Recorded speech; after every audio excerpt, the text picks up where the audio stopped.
Hey everyone, how's it going? Don't actually answer that question, this is pre-recorded, you just make yourself look like an idiot. Speaking of idiots, allow me to introduce you to my robot assistant, Robot Pattinson. I want you to know that I didn't name him that, or build him to look like this.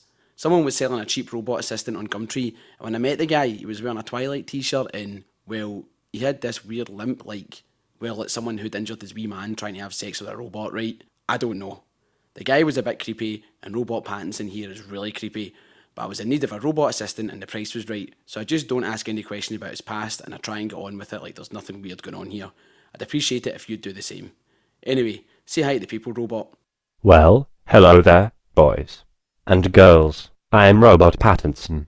My name's Lev, and this is my room. From here, I'll be hitting you up with the straight dope on various movies, video games, comic books, and whatever else I feel like talking about. Hence, this is Room with a Review. I'll just pause for a moment to allow you to applaud this incredibly witty title. Right, that's enough. Too much praise will make me lose the trademark humbleness that everyone I ever meet loves about me so damn much.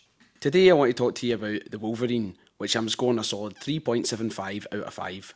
Starting a review with a score maybe a little unorthodox, since most people like to put that at the end, but to be honest, it's been a few weeks since I saw the movie, and the only thing I remember very clearly about it now is that I walked out of the cinema thinking, that felt like a 3.75 out of 5 film. The other thing I remember really clearly about The Wolverine is seeing the posters on the sides of buses everywhere leading up to its release. After the incredible disappointment of X-Men Origins Wolverine less than 5 years earlier, and the greatness that was X-Men First Class, I was sceptical about the X-Men movie franchise returning to the modern day X-Men, and was more eager to see a continuation of the 1960s era, and this shoddy poster bumbling down the road everywhere I looked did nothing to abate my concerns. I used to look at it and think to myself, why the fuck is Wolverine holding a sword? He basically has 3 tiny swords on each hand and has never had any need for an extra cutting implement before. Seeing this image of Wolverine holding a sword just looked out of place to me and reminded me of when I was a kid and my mum would get me like fake Ninja Turtles action figures where Leonardo has baseball bats instead of swords and Raphael has like a fucking meat cleaver or some shit instead of size. I felt some sense of immediate relief when I went to see The Wolverine and realised it was going to be largely set in Japan. Everyone has swords in Japan, it makes sense now. And it's a good thing Wolverine has that extra weaponry with him, because the guy's a total fucking bumbling oaf and manages to get shot and stabbed in fatal places about 40 times throughout the course of the film. Thank Christ he has that mutant healing ability, or he'd be fucked. Logan wouldn't last 2 minutes as Batman. If you're wondering, all that shooting and stabbing I just mentioned does mean there's a lot of action in this film. At times maybe a bit too much action, as the quick cut and fight scenes can be a bit much to keep track of, and arguably the most exciting moment in the film comes when Wolvie battles it out with Japanese thugs atop a speeding bullet train.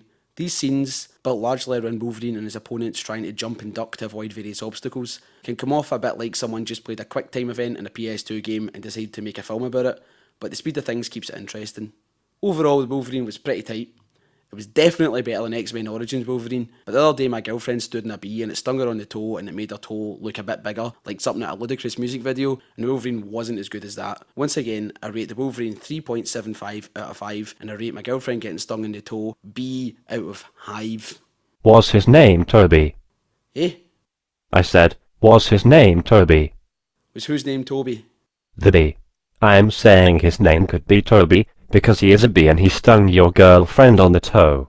You know, so you have toe and you have bee. Aye, I get it. Remind me to rewire your humour circuitry, or at least disable your speech capabilities before the next episode. I am sorry, boss. I will not speak out of turn again. And speaking of not talking anymore, that's all there is for this episode of Room with a Review. Catch you later. Goodbye everybody. Shut up! You talk when I say you talk!